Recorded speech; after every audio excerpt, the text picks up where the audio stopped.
Hi, this is Lisa from Monarch Butterfly Land Saving Society, located in Los Angeles County in Southern California. We focus on stimulating the pollinators and the animal kingdom in areas that are considered desert climates that have arid conditions and barren soils and a less than fruitful land and environment and not very much rainfall. We try to stimulate the pollinators in those areas so that the green life will come back, the flowers will bloom, the birds will migrate and build nests there, and that the seeds will be procreated. We like to believe the bees and the birds and the bats and the butterflies and the rodent population, which does so much to clean up and also aerate and regenerate the soil, can be stimulated with healthy foods in desert regions which may be lacking so that they can get to work again and put our climate back in order. We really believe that our work in Kenya and Nigeria has borne fruit and has brought about a better climate. There have been rainfall, fog, green blooms, flowers, migrating birds, better levels of growth in the green plant life and flowers.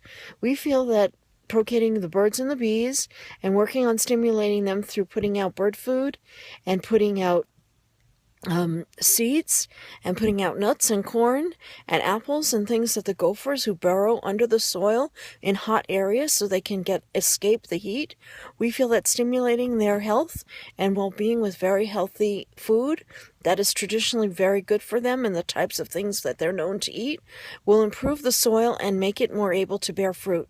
We also think that feeding the birds and the insects will also allow them to work with the renewed soil from the underlying rodents or the burrowing rodents, and that the seeds of life will be planted and sown by healthier birds and butterflies and bees who will then work and intertwine with the rodents below who clean up and aerate the soil to create growing vegetation.